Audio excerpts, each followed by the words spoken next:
Bienvenida, bienvenido un día más a los nuevos webinars de Endurance. Hoy, en concreto, nos vamos a centrar en desarrollar una temática muy interesante, como es aprende cómo diseñar un plan de ejercicio en suelo pélvico que tu paciente no quiera abandonar. Quiero agradecer a todos los asistentes que estáis ahora mismo escuchándonos en tiempo real, dedicar una parte de vuestro domingo a seguir aprendiendo y a seguir profundizando en un tema tan apasionante como el suelo pélvico y su control neuromuscular, ¿vale? Agradecer también muchísimo a Laura Gómez, que nos dedica una hora de su domingo a darnos esos tips, esos consejos que en cuanto termine el webinar podéis empezar a poner en práctica de su método de trabajo tan especial que está teniendo tanto éxito, ¿vale? Y nada, espero que disfrutéis mucho el taller y que le saquéis el máximo rendimiento a todo el conocimiento que vamos a intentar trasladar de la forma más práctica posible, ¿vale? Quiero empezar quiero empezar preguntándote si este taller va a ser para ti, ¿vale? Este taller va a ser para ti si sabes que el movimiento es imprescindible para acelerar y completar la recuperación de tus pacientes. Si sientes que no tienes tiempo para prescribir ejercicios durante tus sesiones, durante tu trabajo, ¿vale? Pero sabes que necesitas hacerlo para mejorar tus terapias y tus resultados. Si te ganas la vida tratando pacientes de suelo pélvico y aspiras a mejorar como profesional y a saltar de la terapia pasiva al tratamiento activo, ¿vale? Si tienes un centro de fisioterapia o trabajas como freelance en otro centro y ya trabajas con ejercicio, pero a tus pacientes les cuesta mucho adherirse y no cumplen con las reglas del trabajo que envías, por ejemplo, a casa, ¿vale? Entonces, en los próximos minutos, o mejor dicho, en este taller, quiero que descubras todo esto, ¿vale? Quiero enseñarte cómo valorar la función neuromuscular del suelo pélvico de tus pacientes y además cobrar por ello. Es decir, además ver, o sea, si tú además consigues dedicar una sesión entera a la evaluación de un paciente, que la persona sepa todo el valor que eso aporta y por supuesto que tú puedas cobrar por una sesión completa de evaluación. Y además cómo hacerlo para que ella entienda los resultados, que parece que no hablemos chino, que es que una evaluación neuromuscular se traduzca en palabras concretas y en objetivos concretos que el paciente entienda. Quiero enseñarte también a cómo individualizar los ejercicios de tus pacientes a través de una herramienta que te posicione como un profesional creíble y diferente del resto. Es decir, usar guías de ejercicio está bien, es una buena base, pero muchas veces ocurre que usamos los mismos ejercicios para todo el mundo de la misma forma, sea cual sea ya casi que la patología que tenga, ¿no? Pues vamos a ver cómo podemos individualizarlo de forma objetiva. Y vamos a saber también cómo y cuándo progresar y cuándo no en los ejercicios y las terapias de forma objetiva, ¿vale? Esta es mi promesa si te quedas hasta el final de este webinar. Tendrás un sistema paso a paso para valorar y reeducar la función neuromuscular del suelo pélvico de tus pacientes. Un método para que pases de usar ejercicios con objetivos poco específicos como aliviar el dolor, mejorar, aliviar los síntomas, etcétera, a objetivos medibles y específicos que sepas si están funcionando o no. Así, a partir de ahora podrás conectar más con tus pacientes y hacerles ver al instante que lo que tú ofreces es justo lo que están buscando, ¿vale? Porque valorar y reeducar la función del suelo pélvico no es subjetivo. Valorar y reeducar la función del suelo pélvico es método y práctica. Y por supuesto veremos que es objetivo y que se puede medir, ¿vale? De hecho, mucha gente todavía no lo hace porque piensa que el problema es la falta de conocimiento, la falta de herramientas, pero ni mucho menos. El problema es que aún nadie te ha explicado cómo estructurar una sesión o cómo estructurar la evaluación o la reeducación, ¿vale? A la hora de pues, trazar todo ese plan con el paciente para que desde que entra en tu centro o entra contigo hasta que se va, tenga claro pues, los objetivos, los ejercicios, las fechas, cómo va a ser su evolución, etcétera, etcétera. Veréis que hay muchas cosas que se pueden objetivar, que se pueden especificar y que vuestros pacientes pueden entender desde el minuto uno que entren a trabajar con vosotros, ¿vale? Yo soy Ignacio Díaz, soy CEO y fundador de Endurance, somos una empresa de electromiografía de uso clínico. Digo la primera porque realmente no somos la primera empresa que ha creado un electromiógrafo, ni mucho menos, pero sí somos una de las pocas empresas que lo intentamos trasladar a la práctica clínica. No somos un biofeedback de electromiografía, sino que somos un electromiógrafo. Luego Laura nos contará alguna diferencia, ¿vale? Y bueno, pues la verdad es que estamos muy orgullosos no solamente de tener muchos clientes de diferentes ámbitos, sino sobre todo de ya el bagaje que tenemos a nivel de evaluaciones, ¿no? Y es que nuestro sistema almacena toda la información en la nube Y bueno, esto ya está obsoleto, pero hace como 3 meses teníamos más de 80.000 pruebas reales de más de 10.000 pacientes reales que ya han pasado por una evaluación electromiográfica por cualquiera de estos centros, ¿vale? De más de 16 países diferentes. Entonces, bueno, pues todo lo que os voy a contar no solamente nace de la parte de la ciencia, sino también de la experiencia clínica. Y de hecho, yo empecé a trabajar con la electromiografía y el ejercicio sin tener experiencia previa sobre el movimiento de actividad muscular. No tenía ni puñetera idea cuando yo empecé a trabajar con la MG. No entendía el objetivo real de medir la actividad muscular. Es decir, yo decía, bueno, pues, si por ejemplo mido la fuerza, ¿para qué necesito saber cuánto activa un músculo? ¿Vale? No tenía ni idea. No tenía ningún conocimiento tampoco ni en ejercicio ni en fisiología. Igual, exactamente. Yo hacía ejercicio, si hacía algún ejercicio, básicamente yo daba por hecho, ¿vale? Que pues, estaba trabajando el músculo que a mí me decían, ¿no? Sin conocer las reglas para valorar y tratar pacientes, exactamente igual. Todo era como muy desorganizado, muy caótico. Pero como yo estaba en esa parte, también voy a intentar, como digo, trasladar todo para que quede muy bien organizadito. Estos son mis datos de contacto para lo que necesitéis, ¿vale? Tanto mi correo como mi teléfono. Podéis escribirme por WhatsApp, por mail, dudas, sugerencias, preguntas, ideas, lo que sea, ¿vale? Intentamos ser siempre lo más friendly posible a la hora de responder, aunque muchas veces recibimos tantas solicitudes que a veces nos tardamos un poquito más de la cuenta. También quiero de forma muy resumida presentarnos, que sepáis lo que somos y quiénes somos, ¿vale? La marca matriz es Endurance, en la cual desarrollamos y comercializamos equipos de electromiografía, ¿bien? Pero no solamente nos conformamos con desarrollar equipos, sino que intentamos aportar muchísimo valor en forma de conocimiento a través de estos webinars o a través de nuestros canales de formación, como son Endurance Studio, que es nuestro blog, blog.endurance.eu. Os recomiendo que lo sigáis porque la verdad es que intentamos trasladar de forma siempre con guías, con pasos muy, muy, muy guiados, la forma de evaluar con casos clínicos reales de nuestros clientes, ¿vale? Y suelen quedar bastante claros. Y Endurance Training, que es nuestra plataforma de formación, de la que luego os hablaré, ¿vale?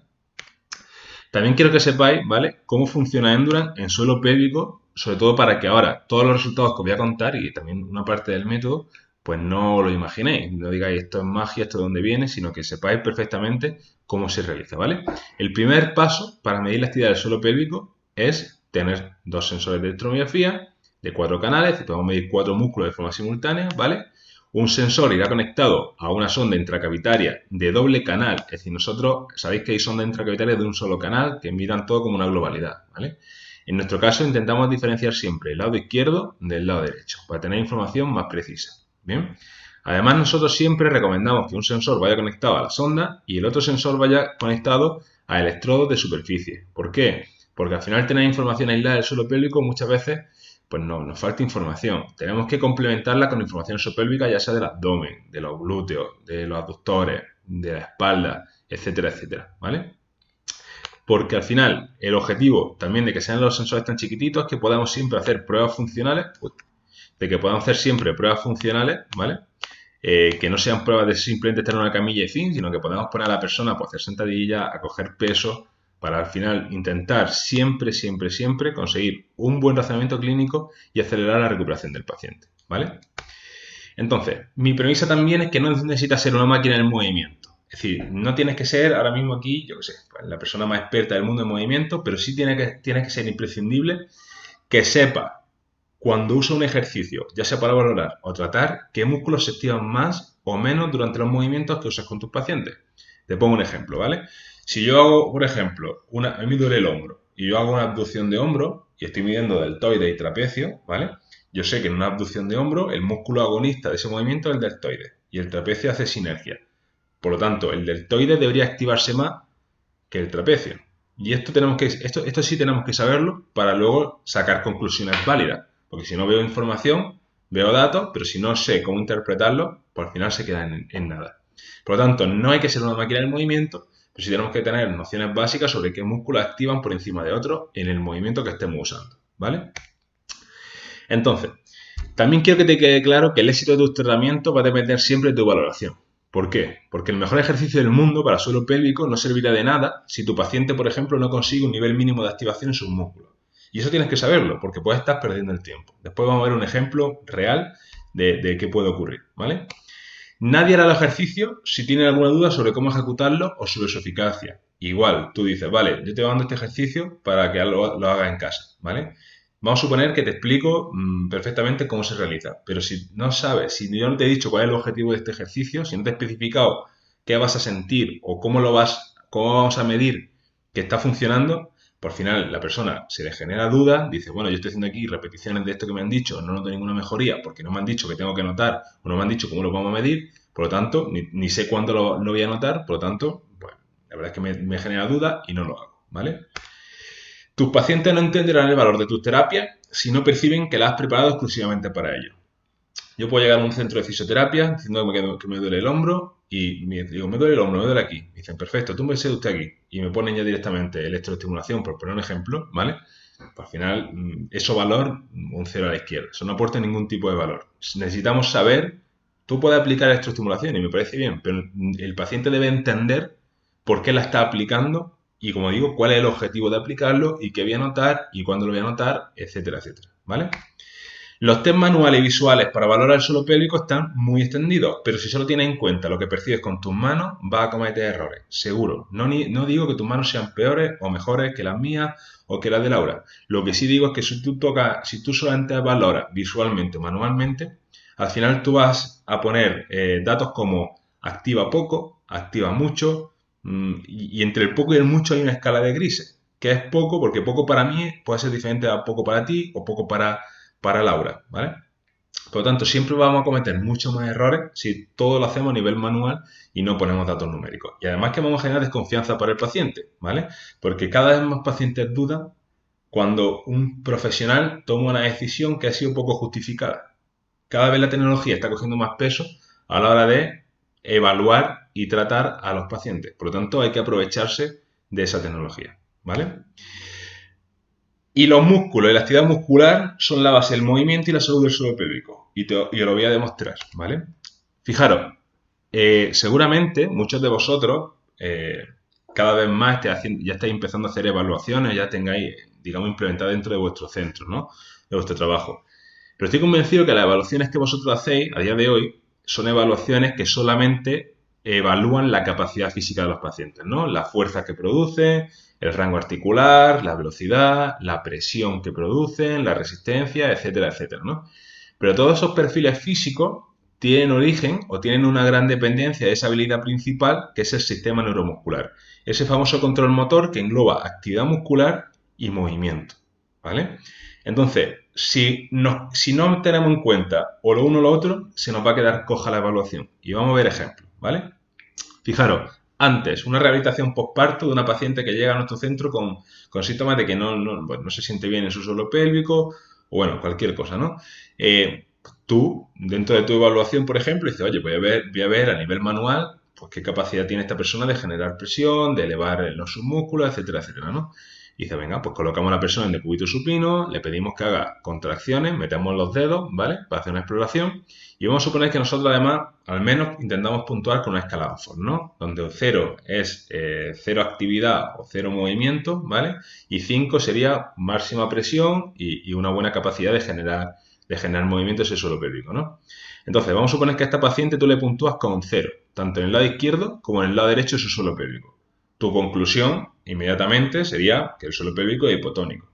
Es lo más probable que pienses porque al final, si esa persona no es capaz de apretar, pues al final lo más probable es que pienses que esos músculos no generan ningún tipo de actividad muscular, ¿vale? Entonces, tu posible propuesta de trabajo sería, ¿vale? Pues como en el lado izquierdo y en el lado derecho tengo Oxford 0, voy a tratar ambos hemisferios, ambos lados de la misma forma. Podría usar electroestimulación para activar el suelo pélvico, para empezar a activarlo, ¿vale? Y elegiría ejercicios para potenciar ese suelo pélvico de forma general. Vamos a hacer ejercicios que necesitan activar el suelo pélvico, ¿vale? Pero sobre todo lo que más me preocupa es que con esta conclusión de Oxford 0, ¿vale? Cuando tú tienes un Oxford 0, siempre ya va a hacer lo mismo con Elena, con María, con Ana.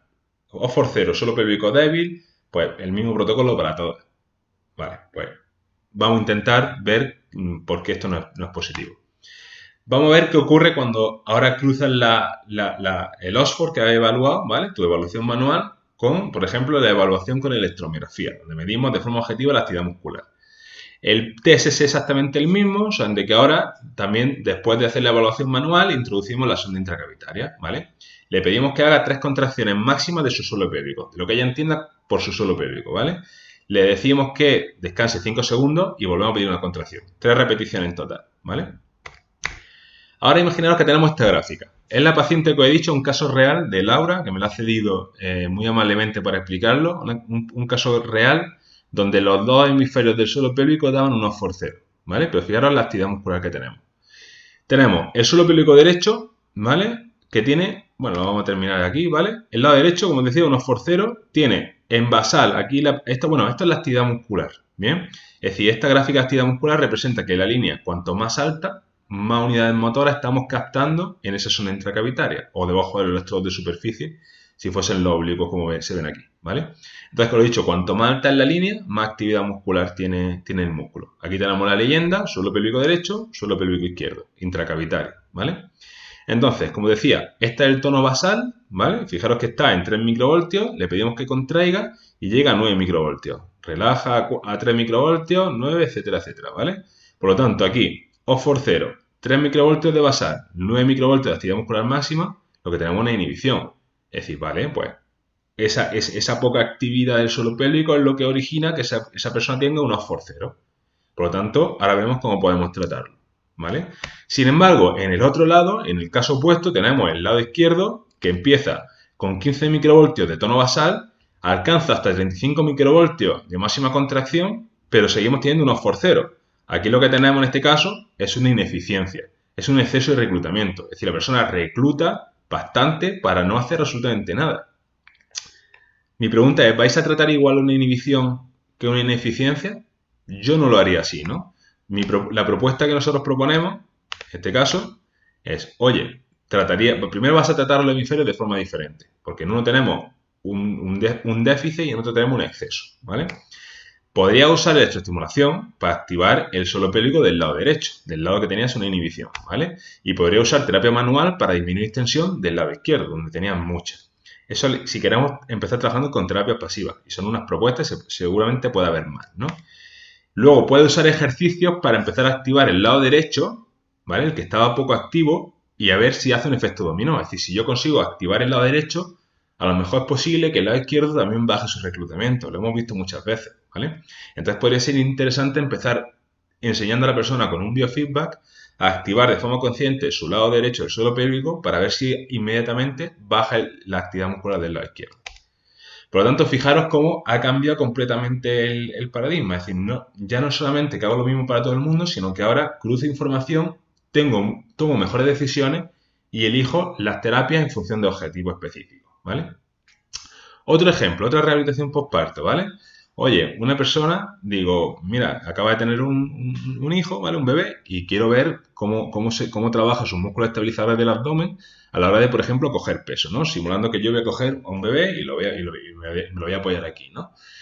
Entonces, pues una forma que puedo hacerlo de toda la vida de Dios es decir, vale, coloco a la paciente delante de varios objetos, ¿vale? De diferentes pesos, le introduzco los dedos en el abdomen y luego puntúo con escala subjetiva donde 0 es poca actividad y 10, si lo oblicuo o el transverso se activan más cuando levanta un objeto más pesado, ¿vale? Aquí solamente aparece la reproducción del ejercicio, pero yo podría estar colocando las manos a la vieja usanza y decir, oye, a ver cuánto se activa esto, ¿no? ¿Vale? ¿Cómo sería la nueva forma de hacerlo? Vamos a ver, este es por cierto el sistema de electromiografía que nosotros tenemos, ¿vale? Que sincroniza actividad muscular y la imagen del vídeo de la tablet o del móvil que esté grabando, ¿vale? En tiempo real. Entonces yo coloco a la persona, quitar el sonido, yo coloco a la persona delante del objeto, ¿vale? Entonces le digo, venga, levanta la bola, ¿vale? Fijaros, un matiz. Quiero que fijéis el nombre de los músculos, ¿vale? La línea lila, morada, es el erector espinal, es decir, estamos monitorizando la espalda, ¿vale? La línea roja es el oblicuo externo y el resto de líneas son el oblicuo interno y el recto abdominal, ¿vale? Coge la pelota que no tiene peso, ¿vale? Lo que más activa ya es su espalda, su musculatura superficial, ¿vale? Ahora coge una pesa de 6 kilos, ¿vale? Fijaros que aumenta la espalda, pero no aumenta el abdomen, la actividad del abdomen.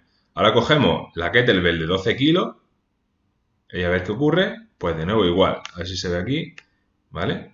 De nuevo igual, o sea, levanta y lo único que ocurre es que cuando aumenta el peso, aumenta su actividad paravertebral, pero no aumenta su musculatura, su actividad del abdomen.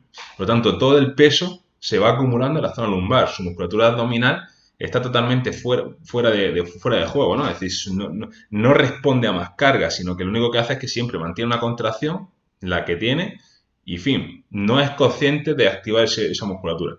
Por lo tanto, al final, esto a la larga, aparte de dolor lumbar, puede provocar o seguir manteniendo sus problemas de suelo pélvico. Por lo tanto, fundamental que no valoremos a nivel manual el abdomen, porque tú podrías a nivel de abdomen decir, bueno, pues no noto más actividad, genial, pero oye, ¿qué está pasando a nivel lumbar?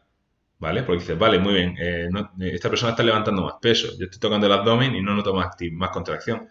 Genial, ya hemos terminado, pero no, porque al final nos estamos perdiendo la información de que es la zona lumbar la que está soportando toda la carga que no está ayudando el abdomen a activar, ¿vale?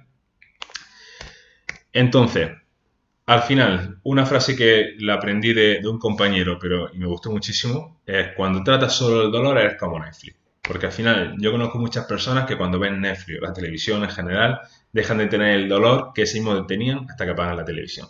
Digamos que Netflix que va de tus problemas, ¿no? Pues esto igual, o sea, al final un profesional que solamente trata el dolor es como Netflix. Entonces, si estás aquí es porque tú también quieres conseguir un razonamiento clínico objetivo que te ayude a tomar mejores decisiones, tener mejores resultados, más pacientes contentos y con menos dudas, ¿vale? Marcar la diferencia respecto a tu competencia y evolucionar con nuevos métodos que aceleren la recuperación de tus pacientes, ¿vale? Y vamos a ver los 4 pasos que necesitas para poder hacerlo, para poder seguirlo de forma objetiva y que te ayuden, ¿vale?, a mejorar como profesional. Vamos a ver el método de 4 pasos para valorar y reeducar la función del neuromuscular y del suelo pélvico. El primer paso es conseguir que tu paciente se sienta único y confía en ti, ¿vale? Para eso hay una ruta que yo denomino la ruta de la confianza, y es que tenemos que ser conscientes de que el proceso de una paciente que entre a nuestro centro es, bien, una paciente que acude a ti para trabajar contigo, como tú como profesional, ¿vale? Necesita sentir que entiendes su situación y que sabes cómo ayudarle. Y sentir y entender su situación y que sabes cómo ayudarle, ¿vale? El proceso de valoración es la herramienta más importante que vas a tener en ese juego. Porque al final, si yo llego a un centro y yo te digo que me duele el hombro y tú le dices, genial, perfecto, tómate la camilla. Al final me siento de todo menos único y especial, ¿vale? Porque al final entiendo que da igual que me duele aquí, que me va a hacer exactamente lo mismo, ¿vale? Por lo tanto, el proceso de evaluación y de razonamiento es lo más importante que tienes antes de tratar, ¿vale? Aquí las herramientas más importantes y convincentes son todas las tecnológicas, es decir, el electromiógrafo, el ecógrafo, la manometría, también por supuesto tu mano y tu experiencia y tu carisma fundamental, ¿no? Es decir, obviamente es obvio que cuando tratamos con personas tenemos que ser empáticos y tenemos que ser amigables, tenemos que ser lo más, digamos, friendly posible, ¿bien? Pero aparte de eso, necesitamos herramientas que nos mejoren nuestra profesionalidad, ¿vale? Entonces, como digo, no hay herramienta, voy a decir mejor que otra ni mucho menos, porque la clave es la combinación. Y vamos a ver cómo combinar todo esto con un caso real. El caso de una diástasis, ¿vale? De Estefanía, otra paciente de Laura, con embarazo gemelar y todos estos síntomas, ¿vale? Esta paciente llega a nuestro centro con todos estos síntomas. Eso lo decimos, ¿vale? Nosotros ya podríamos haber acabado aquí y decir, genial, pues tengo todos estos síntomas, ¿vale? Pues voy a tratarlo voy a tratarlo de esta forma y fin, ¿no? Pero al final, ¿qué ocurre? Que todos estos síntomas pues son un poco inespecíficos, ¿vale? Entonces tenemos que ver cómo trasladamos esto a objetivos más específicos para que podamos ponerle soluciones más específicas también. Vamos a entender esto mejor, ¿vale? Lo primero que podríamos hacer es una valoración ecográfica de ese abdomen. Pues esta paciente resulta que tiene una diástasis abdominal de 5 centímetros, tiene un adelgazamiento del recto anterior del abdomen izquierdo respecto al derecho y una rotura intramuscular crónica en el recto anterior izquierdo también, ¿vale? Perfecto. Ya hemos sacado la primera conclusión. Es decir, tenemos diástasis y tenemos un estrechamiento del recto anterior izquierdo respecto al derecho. Vale, perfecto. Segundo, una evaluación corporal con el método GDS. Evaluación visual donde esa paciente presenta una posición acténica, ¿vale? Aquí no voy a entrar mucho porque esta parte la da Laura en una formación que, bueno, luego más adelantado os detallaré, ¿vale? Pero siempre una posición corporal suele tener implicaciones a nivel neuromuscular, tanto en déficit a nivel de poca activación en ciertos músculos como exceso de contracción en otros músculos, ¿vale? En otros posibles músculos.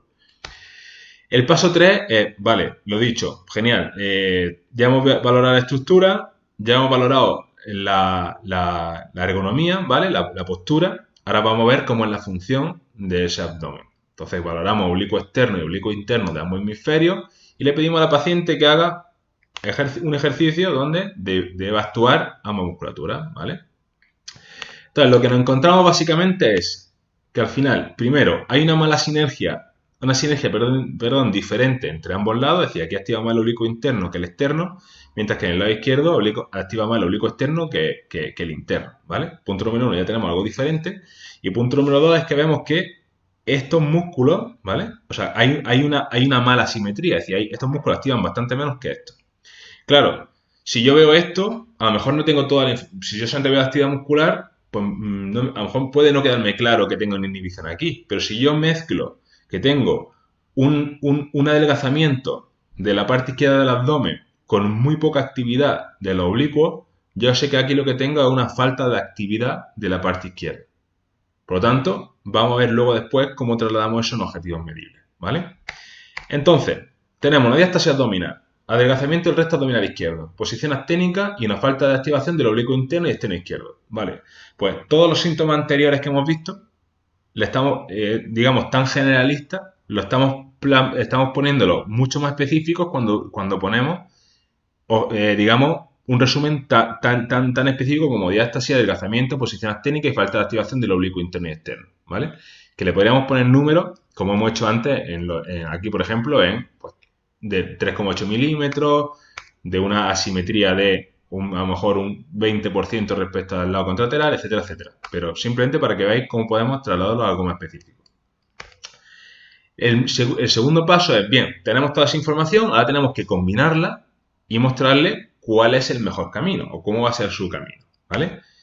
Entonces, los planes basados en datos y fechas nos hacen reaccionar mucho más que cosas más generalistas como mi objetivo es reducir el dolor y fin, ¿vale? O aliviar tus síntomas y fin, ¿vale? Entonces, para trazar estos planes necesitas conocer con toda seguridad cuál es la situación de tu paciente. Eso ya lo hemos visto en el paso anterior. Uy. Si te dejas llevar por conjetura, al final tu paciente pensará en que lo que hacen no es para ella. Entonces no va a confiar en ti ni va a mover un solo dedo cuando le proponga ejercicio. Por eso no te queda más remedio que proponer un plan con fecha y objetivo, ¿vale? Y siempre con una reevaluación, como veremos posteriori. Va a ser la mejor forma, desde luego, de conectar mente y el corazón de tu paciente y mostrar autoridad y credibilidad como profesional. Esto lo hacen muy bien los nutricionistas o los médicos, ¿no? Siempre pongo el ejemplo de los nutricionistas que a todo el mundo le parece una locura que yo pagase a un nutricionista, llegase el primer día de su consulta y ni me pesase, sino que él a nivel ojo le digo, oiga, yo le digo a ese nutricionista, me siento con sobrepeso y él me dice, sí, tienes sobrepeso. Toma esta dieta, ¿vale? Que se la doy a todo el mundo y ya está. Y ya dentro de 3 sesiones vuelve a venir y cuando vuelve a venir en 3 sesiones me dice, bueno, sí, pues parece que estás menos gordo, ¿no? Es muy raro, ¿no? Al final un nutricionista necesita pesarte, ver cuánto es la cantidad de grasa que tienes, la que tienes de masa muscular, si es diabético o no, para poder establecer una dieta con objetivos y finalmente hará una reevaluación. Pues esto es exactamente igual. Es decir, necesitamos parecernos más a los nutricionistas y no trabajar de forma un poco desorganizada, ¿no? A nivel de objetivos y planes. Entonces, los objetivos deben ser específicos. Lo que os decía, antes muchas veces los profesionales decían, bueno, mi objetivo es que te sientas mejor, que mejores tus síntomas, tu lesión, reducir el dolor. Y ojo, no es que eso sea negativo, pero veremos que es que eso es transversal, ¿vale? O sea, ahora los objetivos tienen que ser, en este caso de esta paciente, ¿no? Aumentar el tono muscular de la parte izquierda del abdomen, aumentar el grosor del recto abdominal, reducir la diástasis, o mejorar el colágeno, o aumentar la flexibilidad de los ligamentos más rígidos, o aumentar la vascularización del tejido. Es decir, tienen que ser cosas que podamos medir a posteriori, ¿vale? Y como os decía, lo de eliminar el dolor, mejorar tus síntomas, sentirte mejor, todo eso es transversal. Es decir, eso va a ocurrir después de que resolvamos estos problemas específicos, ¿vale? Un plan debe incluir fechas. Estas fechas, o sea, dentro del plan, las herramientas con las que jugamos son con terapias pasivas, con planes de ejercicio y, por supuesto, con las reevaluaciones, ¿vale? Entonces, por ejemplo, este es el ejemplo que le dio Laura a esta paciente en concreto, ¿no? Donde dijo, oye, mira, vamos a trabajar con radiofrecuencia y con electroestimulación, con neuromodulación, perdón, vamos a trabajar 6 sesiones una vez a la semana, ¿vale? Vamos a trabajar con ejercicio, donde vamos a trabajar tanto en la sesión cada vez que tú vengas, vamos a combinar la radiofrecuencia con ejercicio, ¿vale? Pero aparte, vamos a enviarte ejercicios para que hagas como mínimo una vez al día, ¿vale? Y por último, la reevaluación cada día que venga, obviamente, a nivel visual y a nivel anímico y aunque sea a nivel oral, vamos a ver cómo te vas sintiendo, por supuesto, pero vamos a reevaluarte con ecografía y con electromiografía en la cuarta sesión para ver que todo lo que estamos haciendo va evolucionando, ¿vale? Entonces, como decía, en este caso, fijaros, voy a usar la radiofrecuencia con objetivo de mejorar toda la parte de tejido, ¿vale? Voy a usar la neuromodulación, ojo, no solamente para aliviar el dolor, que eso es transversal, como decía, sino que ahora además, como he visto que tengo un déficit de activación en el oblicuo interno, pues, y este tipo de herramientas como la neuromodulación suelen tener protocolos de potenciación o de depresión, es decir, protocolos para aumentar o disminuir la actividad muscular, ¿vale? Pues en este caso, si lo que tengo es falta de actividad en el oblicuo interno, voy a usar un protocolo de potenciación para ese músculo.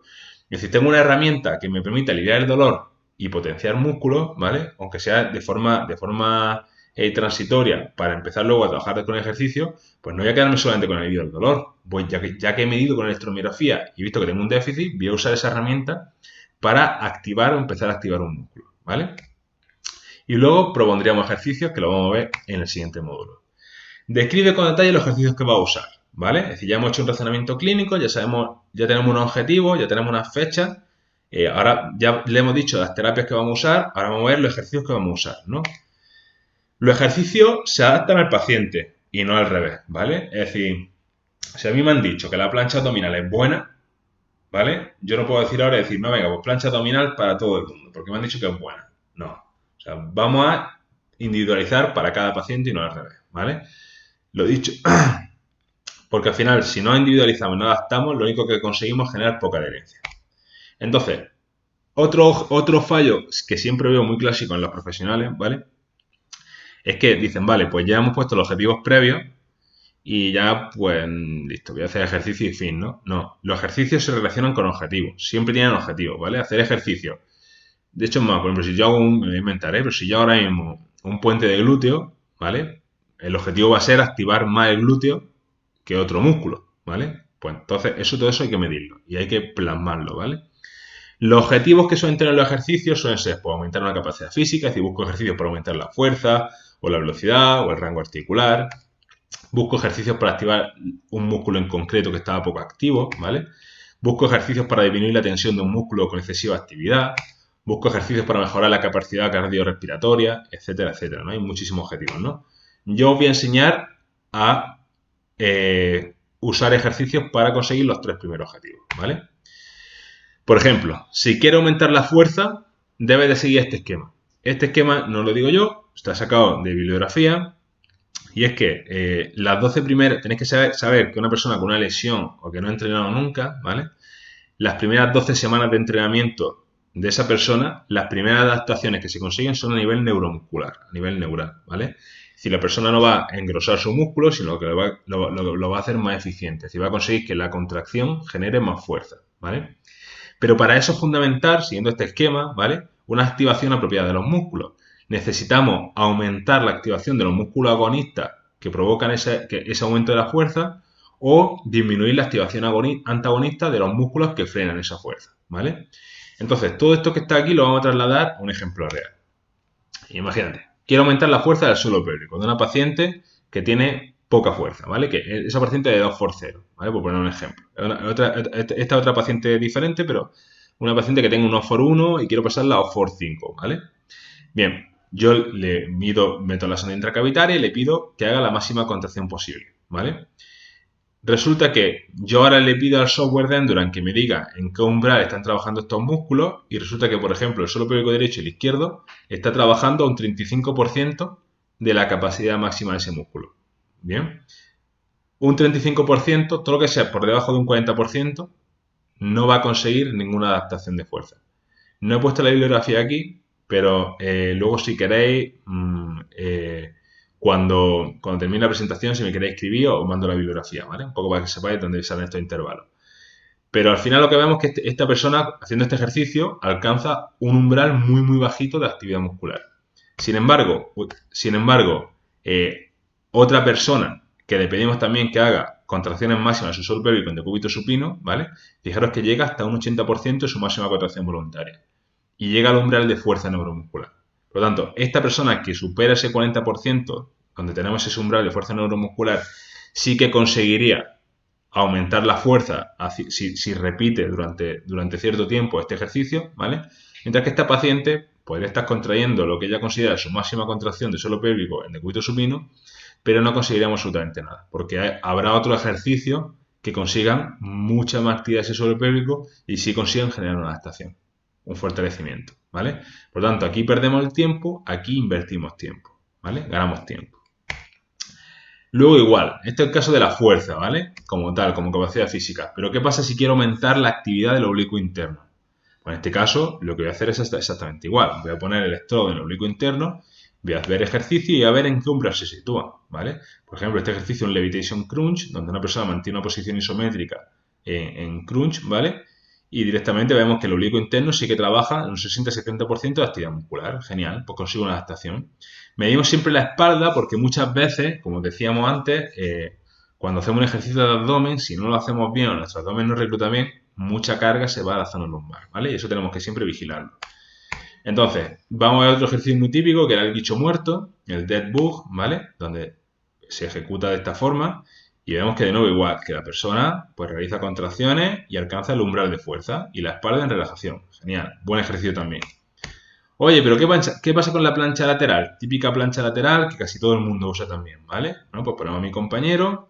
El abdomen lo dicho, siempre recordad que el abdomen debe trabajar más que la zona lumbar. Aquí tenemos los músculos abdominales que trabajan más que la zona lumbar. Perfecto. La única pega es que, por ejemplo, la plancha, fijaros como no alcanza el un 40%. Es una plancha isométrica, sin ningún tipo de dificultad más allá de resistir su posición.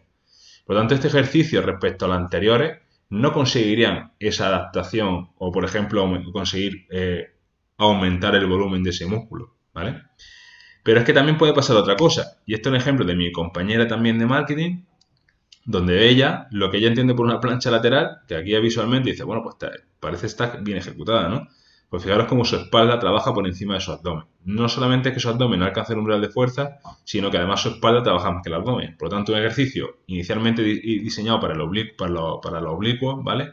Pues se vuelve negativo porque al final conseguimos poca actividad del abdomen y mucha de la espalda, ¿vale? Por lo tanto, cuidado con ese tipo de cosas que si no lo medimos, como digo, podemos estar perdiendo el tiempo y pueden ser contraproducentes, ¿vale?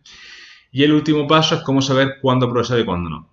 Pero este último bloque se lo voy a dejar a Laura para que nos hable mucho más al detalle. Este método en concreto, o Endurance, no solamente es extrapolable al suelo pélvico, sino que funciona en cualquier área de la salud, ¿vale? Musculoesquelética, neurología, podología, trastornos temporomandibulares, ergonomía laboral, etcétera, etcétera, ¿vale? Al final el mundo está lleno de profesionales que tratan igual a todos sus pacientes y pierden su confianza. Yo conozco muchos amigos que han ido a profesionales, le han puesto siempre las mismas terapias una y otra vez y al final lo único que hacen es conseguir perder la confianza y cambiar de centro frustrado, ¿no? Todos tenemos siempre pacientes que han pasado de 3, 4 centros hasta que han llegado a nosotros, ¿no? Y muchas veces pensamos que nosotros somos diferentes, pero si no hacemos cosas que sean diferentes, pues no lo somos, ¿vale? Y no lo digo yo, lo dicen al final las reseñas de Google, ¿vale? Al final la gente no quiere sentirse que llego y me dan un masaje y fin, sino que al final quieren percibir que han sido evaluados y tratados de una forma preferente, ¿vale? Y eso al final, por ejemplo, lo que hace Laura, por lo cual ella consigue pues tener 5 estrellas de 5, y esto ya os digo que es simplemente un matiz, ¿no? En Google Reseñas, pero bueno, pues fijaros que ella sí que consigue que todas las personas que han dejado una reseña con ella al menos, pues hayan quedado satisfechas, ¿vale? Es urgente que deje de tratar, como digo, las lesiones y el dolor siempre y únicamente con las mismas terapias pasivas, ¿vale? Fíjate que tenemos un método al final bastante sencillo de seguir, ¿vale? Donde al final puedes valorar y reeducar de forma objetiva esa función neuromuscular para que al final no solamente te quede en, bueno, pues trabajo a nivel pasivo y fin, sino que pueda ir un paso más allá, ¿vale? Al principio te prometí esto y ahora ya sabes ese método de 4 pasos que puedes seguir desde hoy mismo para valorar y reeducar el suelo pélvico de tus pacientes. cómo cruzar información para trazar un plan con fecha y objetivos que tu paciente entienda, ¿vale? Y que puedas medir además, porque esa es la clave para individualizar. O sea, al final para elegir ejercicio necesitas tener objetivos medibles y específicos que de verdad funcionen, ¿vale? A partir de aquí, pues tienes tres opciones. Puedes dejarlo aquí y seguir haciendo lo mismo, aunque sepas que el ejercicio es básico para que tus pacientes se recuperen. Puedes empezar a utilizar lo que acabas de aprender e intentar valorar con este conocimiento a tus pacientes. Seguramente que saques muchas cosas ya útiles de esta presentación. O puedes dejar que Laura te ayude a mejorar tu valoración y tratamiento. ¿Cómo dejas que Laura te ayude? Pues te quiero presentar el experto en electromiografía y ejercicio terapéutico de suelo pélvico, ¿vale? Es un curso presencial donde queremos que conozcas todos los secretos y todas las claves del método de Laura para valorar y prescribir ejercicio terapéutico de forma totalmente individualizada, ¿vale? Y así acelerar la recuperación de tus pacientes. Se celebra en Valencia, en España, los días 24, 25 y 26 de septiembre. Solamente nos quedan 2 plazas, ¿vale? Las últimas 2 plazas. Y bueno, quiero también que sepas todo lo que vas a aprender. Son 20 horas centradas en un fin de semana, ¿vale? Viernes, sábado y domingo. El domingo se acaba a las 3 de la tarde, ¿bien? Y está basado en 4 módulos principales. Módulo de valoración postural GDS, donde he dicho que vamos a aprender todas las posiciones y cómo hacer una evaluación de todas las posturas GDS para a nivel visual ver cómo nos llega nuestra paciente y ver qué alteraciones puede tener, qué disfunciones neuromusculares puede tener en función de qué postura tenga, ¿vale? Eso lo vamos a combinar con el módulo de valoración manual, igual, o sea, un módulo donde vamos a aprender a hacer evaluaciones manuales y al menos ponerle un número a esa evaluación manual, la escala de Oxford, ¿bien? Pero todo esto, como os digo, sigue siendo subjetivo y hay que combinarlo con la objetividad de valorar neuromuscularmente con electromiografía. Como os decía, como hemos visto antes, el objetivo siempre es cruzar toda la información, hacer un razonamiento clínico, poner objetivos específicos y medibles y ahora sí pasar a, oye, ¿qué hacemos con esto? Y en ese módulo, y en esto termina el último módulo de biofeedback y ejercicio terapéutico. No es solamente hacer ejercicio por hacer, sino hacer ejercicio con objetivos que digan que sean pues, aumentar, disminuir tanto la actividad muscular como la fuerza de esas personas, ¿vale? Iremos desde la camilla hasta el gimnasio. ¿Qué incluye esta formación? Incluye las sondas intracavitarias para todas las alumnas, o sea, todas las alumnas van a practicar, todas con todas, ¿vale? Siempre apunte en formato impreso digital, decenas de casos clínicos resueltos de pacientes reales de Laura Gómez, ¿vale? Y plantillas para agilizar la lectura de la electromiografía, porque esto que hemos contado es una mínima parte de toda la información que nos aporta medir la actividad muscular, ¿vale? Y por supuesto acceso a la comunidad de alumnos. Y añadimos un bono extra que nos hace mucha ilusión siempre regalarlo, que es el Pelvic Floor Summit, ¿vale? Una formación, un evento de 18 docentes, de 18 horas, 100% online, que tendrás siempre disponible y que ya han visto más de 3.500 alumnos. Al final tenemos profesionales de todo tipo que hablan de neuromodulación, de diástasis, de programación, ¿cómo se llama esto? Joder, no me sale el nombre. De PNI, ¿vale? Y bueno, lo último que me queda, ¿vale? El precio de este experto es de 297 euros, solamente por haber asistido al webinar, pero solamente hasta mañana, ¿vale? Está disponible por 267 euros en el link que os vamos a dejar ahora en el chat de YouTube, ¿vale? Para todos los que estéis viendo lo de nuestra página web, podéis ir a YouTube y ahí tenéis disponible el link, o incluso creo que también lo tenéis arriba en un banner, ¿vale? Por último, ¿vale? Antes de daros las gracias y por supuesto que tengáis ahí mi contacto, vamos a dejar ahora también un enlace donde un enlace de Google Meet, ¿vale? Que creo que también lo tenéis por correo, donde ahora las 50, no sé si son 50 o 100 primeras personas que cliquen, ¿vale? Podréis entrar a resolver todas las dudas que nos estáis dejando desde ya, que nos habréis dejado en el chat, ¿vale? Directamente conmigo y con Laura en tiempo real. Generaremos una sala de debate donde estaremos 15-20 minutos más, ¿vale? No solamente resolviendo las dudas que nos hayáis planteado, sino también opinando con vosotros, ¿vale? Podréis interactuar y vamos a intentar hacer una cosa chula para que no sea un monólogo nuestro, sino que directamente podréis resolver cualquier duda que tengáis, cualquier inquietud, aparte de obviamente que os dejo, como digo, os dejo mi correo para lo que necesitéis, ¿vale? Sin más, agradeceros mucho el tiempo que habéis pasado. Uy, que se ha cortado. Sin más, agradecer el tiempo que habéis pasado conmigo y nada, le cedo la palabra a mi compañera Laura, que estoy deseando que a ver qué nos cuenta. Un saludo a todos.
Hola, mi nombre es Laura Gómez García y soy fisioterapeuta especializada en suelo pélvico.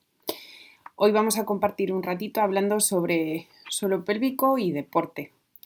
Espero que la charla de hoy os guste. La última vez que tuvimos tiempo de compartir vía online me pillasteis ahí un poco cansada después de una formación, así que vamos a intentar que hoy sea un día ameno en lo que vamos a tratar, ¿vale? Espero que os guste compartir este tiempo conmigo y estaré encantada de responder a todas las preguntas que queráis en el turno de preguntas. Bueno, pues vamos a hablar un poquito sobre eso, sobre suelo pélvico y deporte. Y una de las primeras preguntas que os hago, la primera reflexión que quiero que hagáis es la siguiente. ¿Cuál es el problema en sí? ¿El deporte o el exceso de carga en el tejido? Si podéis ver esta primera imagen, esta deportista que está levantando peso en halterofilia, está preparada para ello, es decir, ha hecho todo un entrenamiento para ello, psicológicamente se prepara igualmente para la competición, tiene todo un equipo detrás que le ayuda y su tejido está preparado por el entrenamiento y por todo lo que hace para soportar la carga que se le presenta en el momento de competición y en los entrenamientos. Pero en el día a día nos encontramos, como en esta imagen de aquí, a personas que no preparan su tejido para el exceso de cargas al que lo someten, ¿de acuerdo? Y básicamente al final es lo que nosotros solemos tener en consulta, personas que a sus tejidos los someten a cargas diarias muy, muy importantes, seguramente bastante más que el entrenamiento que realiza la persona en halterofilia y al final acaban teniendo pues toda una serie de patologías y consecuencias porque su tejido no está preparado para ello.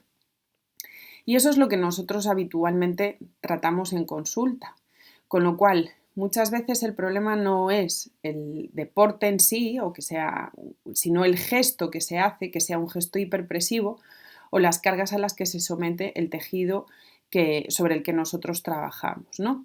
Igualmente, pues el estado emocional de esa persona, las diferentes cosas que le pasan en su día a día, tanto físicas como emocionales, pueden afectar a la homeostasis de su cuerpo, a su estado homeostático. Y eso es un poco la reflexión que quiero que hagamos. Muchas veces demonizamos determinados ejercicios porque son más presivos o hiperpresivos, cuando en el día a día la persona que está en consulta con nosotros pues hace toda una serie de gestos que son hiperpresivos y que afectan a su cuerpo. Para que nos hagamos una idea un poquillo, hay una teoría que explica el funcionamiento de la pelvis, que es la teoría del puente, que es un poco de lo que vamos a hablar ahora mismo.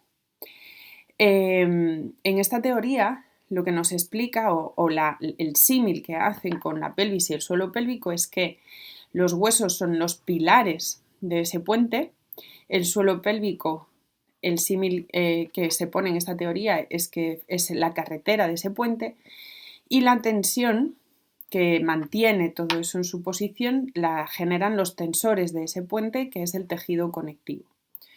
Con lo cual, nosotros nos podemos encontrar en muchas ocasiones que nuestro tejido diana a tratar no es tanto el músculo esquelético como el tejido conectivo. Por lo que si yo tengo un problema en una paciente que tiene un prolapso o un descenso general, lo que nos está fallando es el tejido conectivo, porque esa paciente puede tener una contracción en su suelo pélvico máxima. Y eso no quiere decir que nuestro foco de atención tenga que ser pues, en unos ejercicios de Kegel o aumentar más la contracción. Llegará un momento en que no pueda aumentar más y tendremos que centrarnos en las cosas que pueden ayudar a su tejido conectivo, que no tiene una capacidad contráctil de por sí voluntaria, para que pueda realizar pues, la práctica deportiva que quiera hacer, ya sea presiva o no, sin lesionarse más, sin someter al tejido a una carga excesiva que pueda empeorar su patología. Y esto es importante porque lo que tenemos que procurar hacer es no fragilizar más a las pacientes. Normalmente las pacientes que llegan con prolapso muchas veces vienen con la frase de es que no me han dicho que ya no puedo correr, que ya no puedo hacer ningún ejercicio de estas características, que no puedo, pues a mí me encantaba hacer clases de body pump y no puedo porque me han dicho que no es lo mejor. Bueno, a lo mejor llega un punto en el que no puede llegar a no puede llegar a generar más presión, pues porque llega un momento en que es lesivo. Pero hasta el punto que lo pueda hacer, debería de retomar las actividades deportivas que a ella le gustan y que le ayudan a mejorar su estrés diario y a sentirse mejor consigo misma, ¿no? Para poder ilustrar un poquito todo esto, vamos a hablar de dos casos diferentes, ¿vale? Y para ello tenemos que intentar centrar en qué me baso para catalogar un ejercicio como bueno o malo para la paciente que yo tenga en consulta, ¿no? Es decir, es importante entender que ningún ejercicio es de por sí bueno para todo el mundo, ni ningún ejercicio es malo para todo el mundo, sino que tendrá que ser lo que a esa paciente le vaya bien y no le genere ningún tipo de lesión o no le empeore la lesión que tiene. Y ya está, ni bueno ni malo, sino adaptado a esa persona. Para realizar esta valoración, nosotros lo que hacemos es utilizar en consulta una valoración mediante electromiografía. Y como ya hemos hablado en otras ocasiones, lo importante es saber la diferencia entre un biofeedback mediante electromiografía y un razonamiento mediante electromiografía, mediante análisis electromiográfico. Las diferencias que encontramos es que el biofeedback al final lo que hace es aportarnos una información rápida y eficaz para el paciente, es un refuerzo positivo con un foco externo para esa paciente y permite, pues en este caso el que tenemos con Endurance nos permite generar un vídeo mientras la paciente está realizando los movimientos o los ejercicios y nos permite enviárselo, compartírselo para que ella tenga su propio tutorial de YouTube de cómo son sus ejercicios y en qué momento lo está haciendo de manera adecuada, ¿no? Y esto pues le genera toda una serie de vídeos para ella misma en casa poder hacer su rutina. Bien, el razonamiento mediante electromiografía y el análisis de los datos de la electromiografía por un software específico nos ayuda con otra serie de valores. Este software nos da un valor de RMS, nos permite hacer una comparativa de la actividad electromiográfica por segundo si lo deseo, nos da el timing muscular, es decir, en qué momento se activa la musculatura que nosotros queremos y si lleva un orden adecuado, nos da un valor de su máxima contracción voluntaria durante la prueba que nosotros estemos realizando, el ejercicio que estemos realizando, genera un desglose de las frecuencias medias y medianas, que esto es importante para saber qué tipo de actividad tiene o cuál tiene en predominio, fibras rápidas o lentas, y nos ayuda todo esto a hacer una prevención de las posibles lesiones que pueda tener. Con lo cual, nos ayuda a hacer una selección de las técnicas que queramos hacer con esa paciente, ya sean manuales o invasivas. Nos permite seleccionar los ejercicios según su capacidad muscular real y poder ir progresando con una serie de valores objetivos, y nos permite realizar una medición y poder observar la posible fatiga a la que estamos exponiendo esa musculatura o ese tejido. Y todo esto nos ayuda a realmente hacer un cambio de los ejercicios, una progresión de los ejercicios de manera objetiva y para cada uno de nuestros pacientes. Bien, gracias a esto lo que podemos hacer es evaluar a la paciente realizando ejercicios que de otra manera es un poco difícil evaluar. Si yo, por ejemplo, quiero que la paciente corra en cinta o en otro tipo de superficie, o que realice ejercicios con peso, una rutina de actividad de fuerza, pues es muy difícil evaluarlo de alguna manera que sea objetiva mientras la paciente realiza el ejercicio. Como en este caso los sensores son muy pequeñitos y van conectados vía Bluetooth, nos permite que la paciente se mueva con completa libertad sin que el dispositivo se desconecte y haya variación en la señal que está recogiendo, y así nosotros podemos analizar esa señal una vez finaliza la recogida de datos en la plataforma de la que disponemos en este software.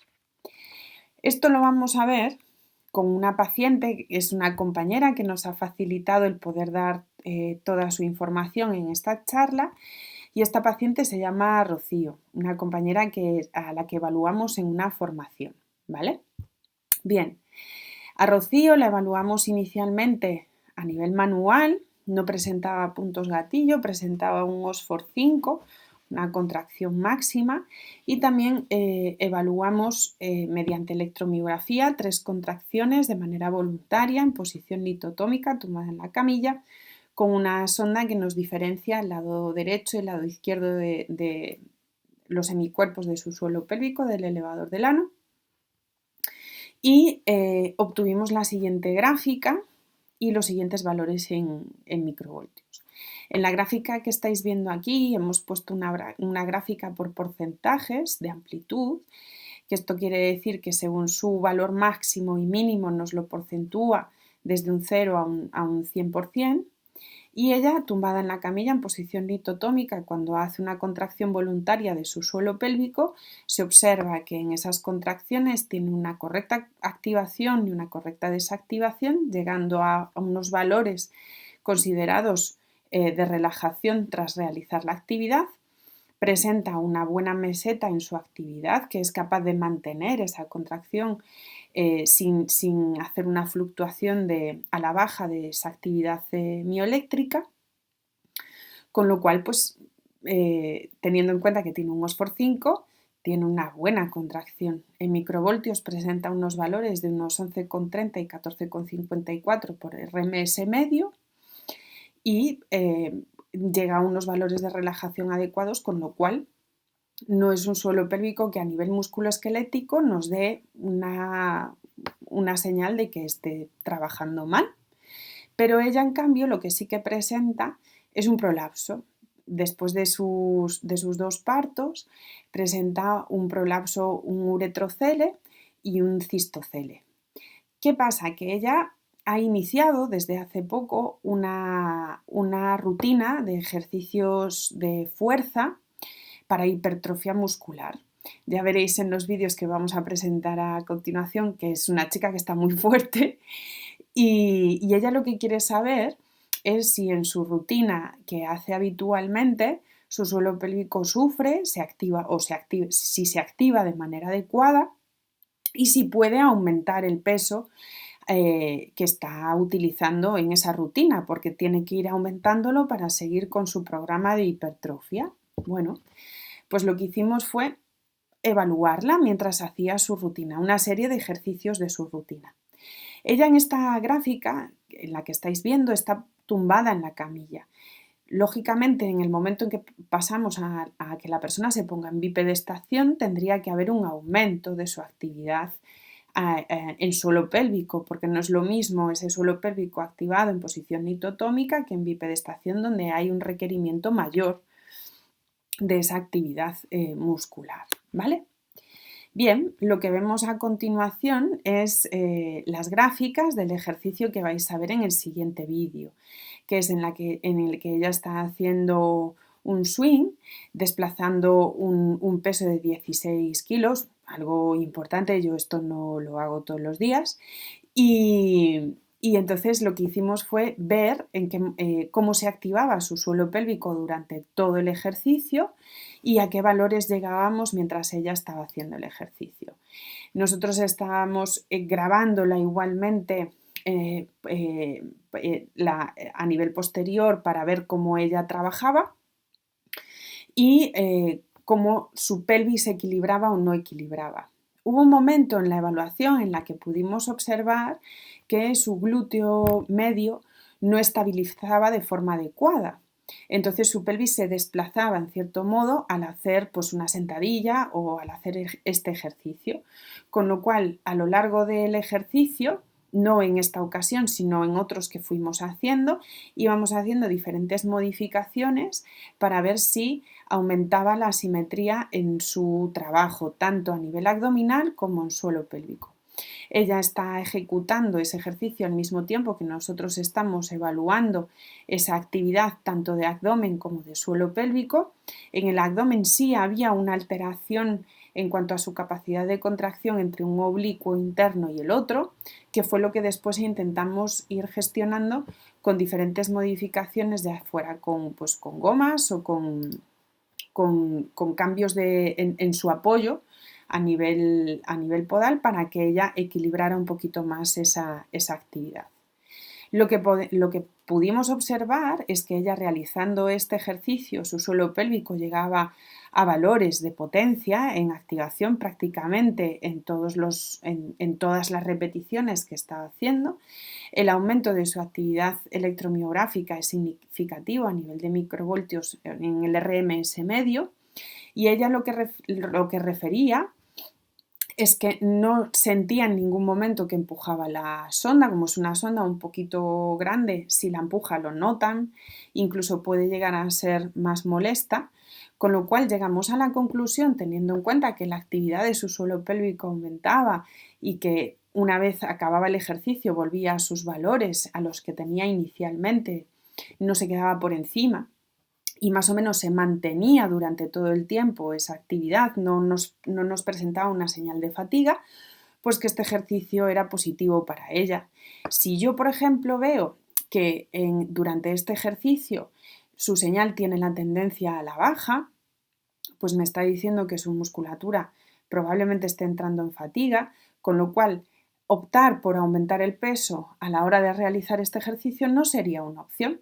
Pero en cambio en ella, por ejemplo, teniendo en cuenta esta gráfica y el aumento de la señal y que no presenta una sensación de que esté descendiendo la sonda y que se siente cómoda realizando el ejercicio, podríamos evaluar este mismo ejercicio aumentando el peso y vemos qué es lo que está pasando.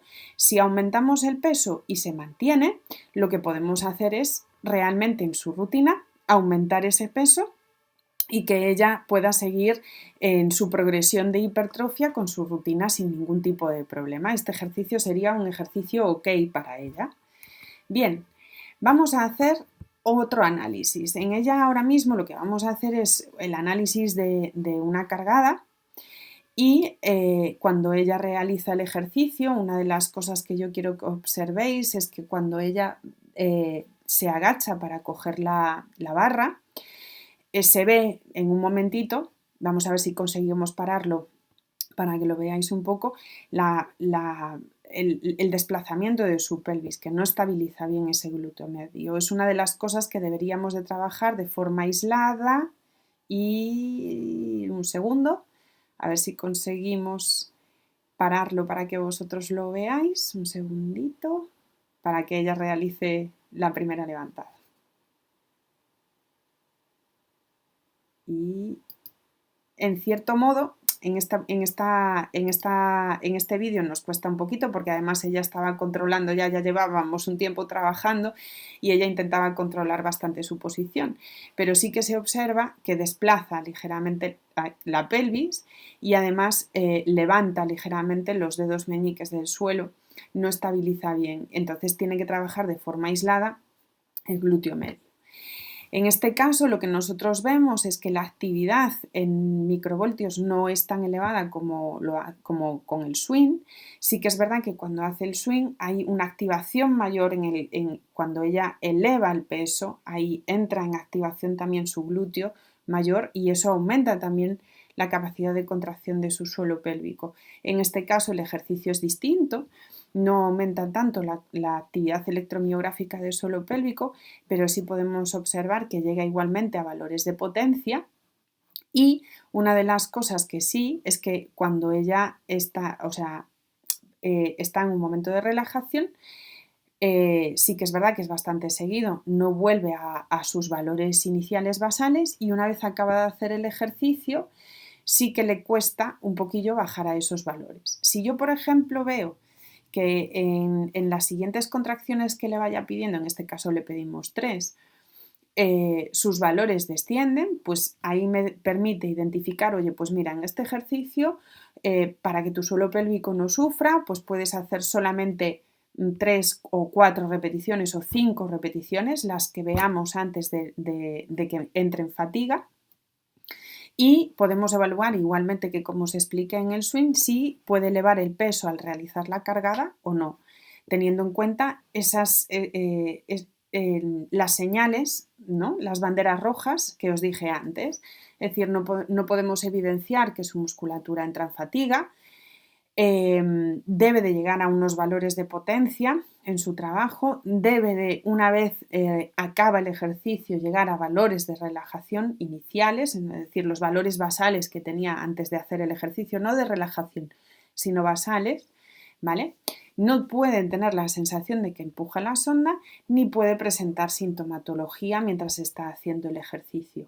Y algo importante que hay que tener en cuenta es que 48 horas después de realizar su secuencia de ejercicios no puede presentar un aumento de su sintomatología o una aparición de nuevos síntomas. Una cosa es que nos encontremos con alguna sensación incómoda que debería de quedarse en una escala EVA en un 3, ¿vale? Pero que no pase de ahí, si no nos hemos pasado de carga durante la sesión de ejercicios, ¿vale? Entonces, ¿cuál es la conclusión a la que llegamos con los ejercicios que hemos realizado con ella? Pues bueno, que nosotros, como hemos hablado en otras ocasiones, debemos de tener en cuenta que tiene que haber una correlación en su suelo pélvico a nivel musculoesquelético de esa actividad muscular, de esa fuerza, tiene que haber una correlación con el aumento del RMS si está todo ok, ¿vale? Pero en este caso, nuestro tejido diana no era su musculatura, sino su tejido conectivo, es decir, que ella al hacer ese ejercicio hiperpresivo no empujara, conforme no notara que ella notase que no empujaba la sonda, que no descendía la sonda y que la actividad de su musculatura era la adecuada para que el ejercicio para ella no sea lesivo. Con lo cual, los ejercicios que hemos evaluado con ella pues serían adecuados para ella, independientemente de que tenga el prolapso o no, no está haciendo una actividad que sea lesiva para ella. De hecho, seguramente es mucho más lesivo para su tejido y para su problema, pues que de repente coja una bronquitis y esté tosiendo, estornudando o pues, lo que sea, vomitando durante 3 días, ¿no? Entonces, no podemos demonizar determinadas actividades deportivas, sino lo que tenemos que ver es qué es lo que puede soportar cada tejido en cada momento y tener una progresión lógica para poder dificultar a lo que exponemos a ese tejido, ¿vale? ¿Qué es lo que pasa cuando peco de confiada o de conservadora? Pues que por norma general metemos la pata hasta el corvejón. Para que las que no sepáis lo que es el corvejón es esta parte. Dejo una foto muy gráfica, o sea, metemos la pata hasta la rodilla, la cadera y todo más allá. Y para ello os voy a hablar de otro caso, de otra paciente en la que, en este caso, pues sí pequé de conservadora y de confiada. Entonces, pues esto al final lo que genera es un zasca en toda la boca y un golpe a nuestro ego. Normalmente siempre nos hablan de las cosas que salen bien, pero solemos aprender mucho más de las cosas que salen mal, os lo digo por propia experiencia, ¿vale? En este caso vamos a hablar de otra paciente. Aquí sí que os voy a dar un nombre, pues vamos a hablar de Elena, ¿vale? En este caso. Elena era una chica muy delgadita, con un tono en general muy bueno, porque ella tenía una práctica deportiva previa a su parto y a su embarazo, pues de body pump, de body step, de todo lo que tú quieras que sea con salto, patada, y rebote, todo lo que quieras, ¿no?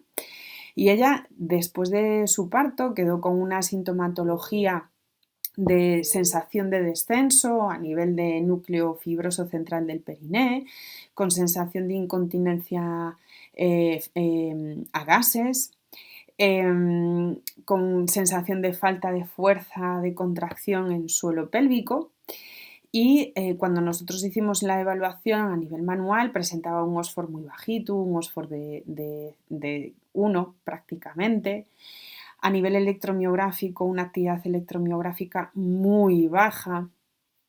Tenía mucha actividad en su abdomen, con lo cual nos hacía pensar que, bueno, recuperar su actividad deportiva de body pump, de body step, pues no sería una de las mejores herramientas inicialmente.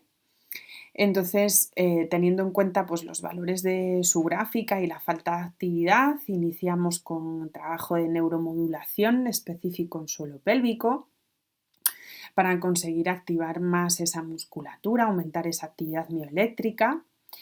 Además presentaba algunos puntos gatillo, no muchos, pero presentaba algunos y lo que veíamos era lo siguiente, es decir, yo a ella le pedía hacer las contracciones, aquí veis como si parece que es una contracción estupenda y maravillosa y realmente cuando hay una actividad, o sea, cuando ella manda la orden, hay una actividad mioeléctrica, pero muy bajita, con unos niveles en microvoltios muy bajitos y además se correlaciona con un OSFOR muy bajito.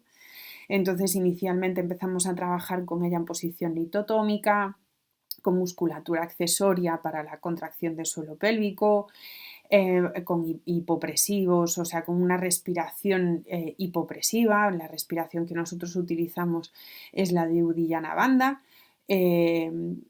Al mismo tiempo, pues con ejercicios de autoelongación, ejercicios de fuerza del resto de su musculatura, pero en posiciones en las que está tumbada boca arriba, en cuadrupedia incluso con declive, para que tuviera todavía más capacidad de contracción al no tener el peso visceral.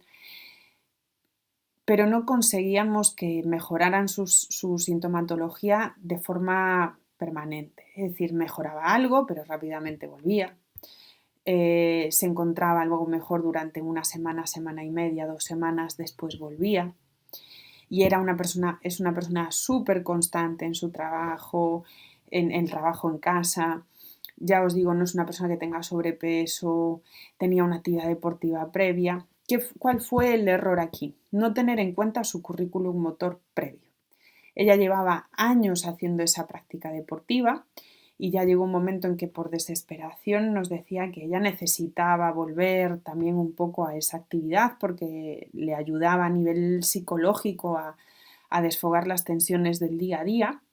Así que lo que hicimos, teniendo en cuenta que podemos evaluar con Endurance cualquier tipo de actividad, fue decir, venga, vale, ya está bien. Cuando ya estábamos trabajando en tronco, ella se encontraba mucho, o sea, notaba una actividad, pero no era permanente. Dijimos, pues nada, se acabó. Vamos a evaluar una rutina de las que haces tú con la electromiografía y vamos a ver cómo te encuentras haciéndola durante una temporada. ¿Cuál fue la sorpresa? La sorpresa fue la siguiente. Ella en esta gráfica está haciendo su rutina, como veis hay 20.000 activaciones porque está saltando, está dando patadas, está tal. Y nos encontramos que su suelo pélvico se activaba mucho mejor, que a nivel electromiográfico aumentaba muchísimo, muchísimo más su actividad mioeléctrica y que aún por encima su sintomatología bajaba. Y era más permanente. Con lo cual, esto fue un completo zasca. Es decir, teníamos como que, según la valoración que habíamos hecho manual y electromiográfica, inicialmente no era los ejercicios que ella hacía no eran los que considerábamos que mejor le podían venir o le podían ayudar, y nos olvidamos de su currículum motor. Es decir, de cómo su sistema nervioso trabaja, de cómo activa esa musculatura, de las experiencias que ella tenía con esa actividad deportiva y de cómo su cuerpo está adaptado a esa actividad deportiva. Con lo cual no hay ejercicios ni buenos ni malos, sino el ejercicio que la paciente puede hacer y que a su tejido no le genere un exceso de carga y que además, si tiene un currículum motor previo con esa actividad deportiva, tenemos que tenerlo muy en cuenta para ver hasta qué punto puede ayudar a nuestros pacientes o no. Por eso os animo que si tenéis herramientas como esta, que dejéis volar vuestra imaginación, que no deis nada por sentado, que cada paciente es un mundo, cada paciente tiene unas experiencias corporales diferentes, un currículum motor diferente, un sistema nervioso diferente y un sistema musculoesquelético diferente.